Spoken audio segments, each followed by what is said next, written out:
저는 어릴 때 상처받은 트라우마에 대해 질문하고 싶어서 신청했습니다. 아버지의 폭언과 폭행으로 가족들은 늘 불안과 초조, 긴장 속에 살았습니다. 저는 사람들이 무섭고 낯가림이 심해서 인간관계 맺기가 어렵고 어른이 된 지금도 사람들과의 관계 속에서 그 무리에 섞이지 못하면 소외감으로 마음이 짠하고 쓰리고 아픕니다. 눈에서는 눈물이 주르륵 흘러내려 내 약한 모습을 보여주기가 부러울 때도 있습니다. 그 감정들이 마지막에는 화와 짜증으로 바뀌어 상대에게 쏘아붙입니다. 편한 상대인 남편과 아이들에게로 짜증이 가는 걸 알게 된 뒤로 그들이 오기 전에 300배 정진도 하기도 하고 지금은 사춘기 아이들에게 그 가부를 받고 있습니다. 저는 저의 이런 업식들을 변화시키고자 매일 새벽 정진과 수행법회 듣기, 한 달에 한 번 1000배 정진, 여름에 4박 5일 명상, 겨울에 10,000배 정진을 하지만 이렇게 수행을 제 딴에는 하는데도 여전히 그런 상황이 되면 마음이 쓰리고 아픕니다. 이 업식으로부터 자유롭고 싶은데 저에게 맞는 수행법을 알려주세요.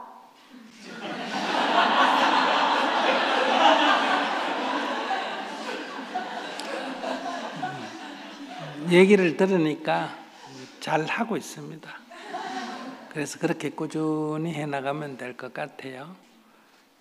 그러면 이제 제가 지금 나이가 72이고 이제 건강도 별로 안 좋고 그런데 내가 100m 달리기를 해보니까 한 30초쯤 걸렸어요.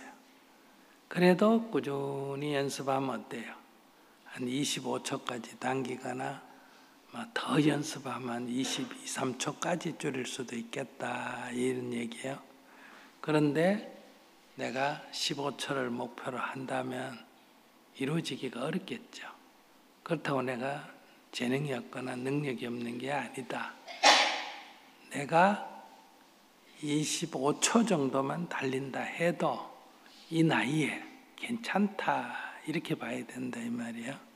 그것처럼 자기가 어릴 때 상처도 있고 여러 가지 그런 어려운 과정을 겪은 사람으로서는 지금 이 정도로 사는 것도 어때요?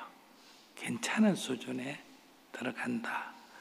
자기는 그런 부모의 야단도 맞고 상처도 있고 이렇게 살았는데 그럼에도 불구하고 내가 이렇게 건강하게 살아가는 것은 참 다행이다 이렇게 생각해야 되는데 그런 아무런 상처도 안 받은 사람처럼 그렇게 똑같이 될 수 없느냐. 그거는 약간 욕심이다 이런 얘기예요. 그러니까 키 작은 사람이 키 큰 사람 같이 될 수 없느냐 이런 게 욕심이라 그래. 키가 작은 셈 치고 내가 그래도 운동을 이 정도로 한다. 키 작은 사람 치고 내가 그래도 어떤 일을 이 정도로 해낸다. 이것이 자기에 맞는 만족이다 이런 얘기예요. 그래서 제가 얘기를 들으면서 그런 환경에서 자라고 그렇게 결혼했는데도 그래도 애도 낳고 또 자기같이 아닌 사람도 애들이 사춘기인데 말을 안 들어요. 근데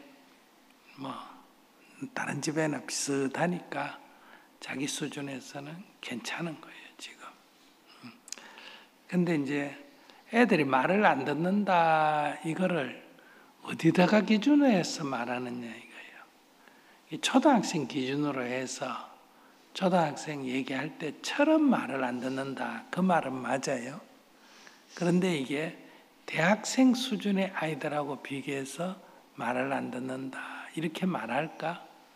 자기는 만약 아들이 다 커가 20살이 됐다 그러면 20살이 된 애가 자기가 알아서 무슨 일을 하고 엄마가 뭐라 그러면 엄마 제가 알아서 할게요 이렇게 얘기하면 자기가 인정을 할 거란 말이야. 근데 중학생이 엄마 내가 알아 할게 이러면 이게 어디 엄마 말 안 듣고 네 맘대로 하나 이렇게 생각한다 이 말이에요. 근데 사춘기라는 건 뭐냐 하면 반항하는 게 아니고 아이에서 그저 시킨 대로 하던 아이에서 언제 자기 생각을 좀 가지고 자기 의견도 표출하고 싫으면 싫다 그러고 좋으면 좋다 그러고 이제 어른이 돼가는 과정이다 이런 얘기예요.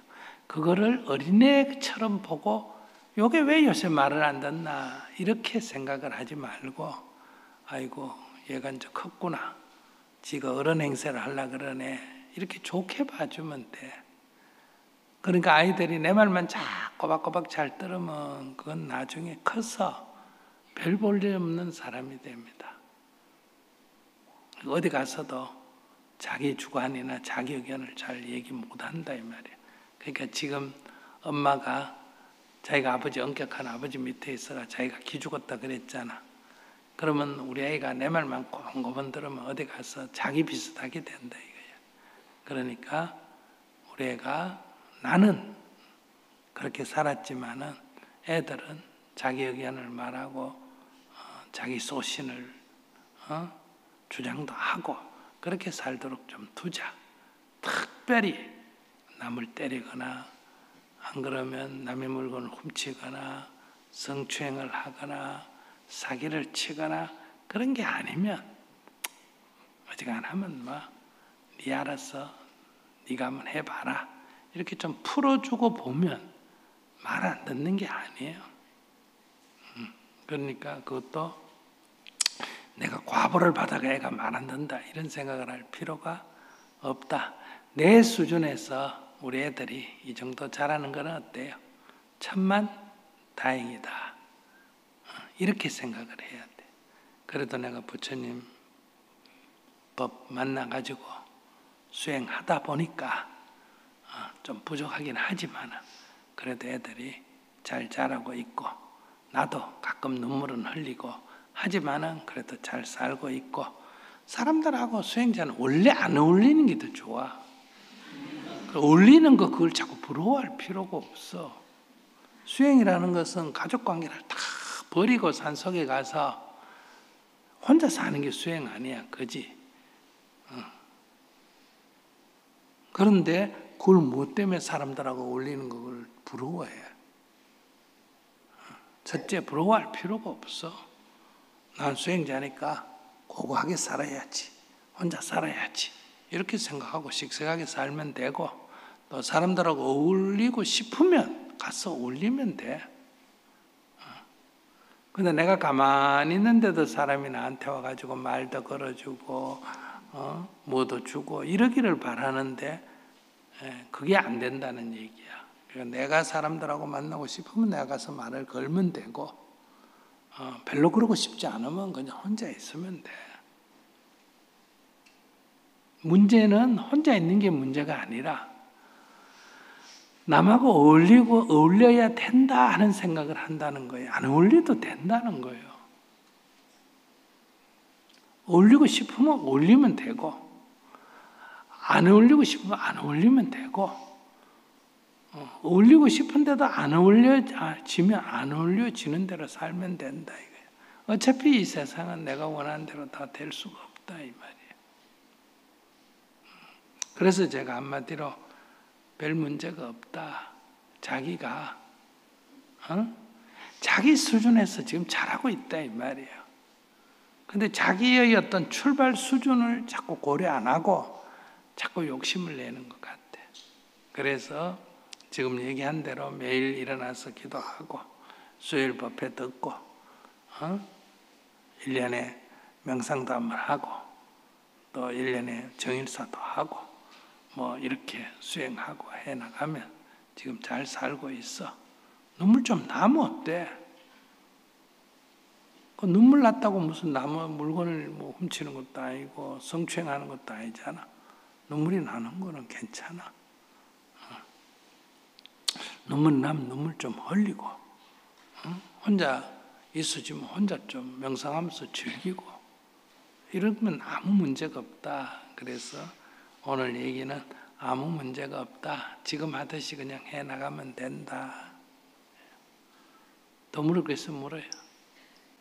네, 스님. 근데요, 제가 아이들 어릴 때 좀 화와 짜증과 막 소리 지르고 이래가지고 지금 고등학교 1학년, 여자아이가, 딸내미가 지금 중학교 2학년 때 약물을 과다 복용해가지고 응급실에 실려가고 또 자기가 지금 힘들 때 자해를 막 하고 이러고 있거든요. 그래서 지금 병원에는 지금 다니고 있는데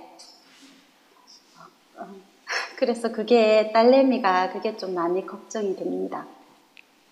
자기가 한 짓에 비하면 괜찮다 그 정도. 그러니까 아이고 부처님 감사합니다. 내가 한 과보를 받으면 이보다 더 받아야 되는데 그래도 우리 아이가 막 그러기는 하지만은 병원에 가서 치료받고 잘 살아갑니다. 이렇게 기도를 하면 돼. 감사 기도를 하면 돼. 병원에 안 가겠다 이런 문제인데 병원에도 가고 약도 먹고 있으니까 괜찮아요. 네. 네, 알겠습니다. 네.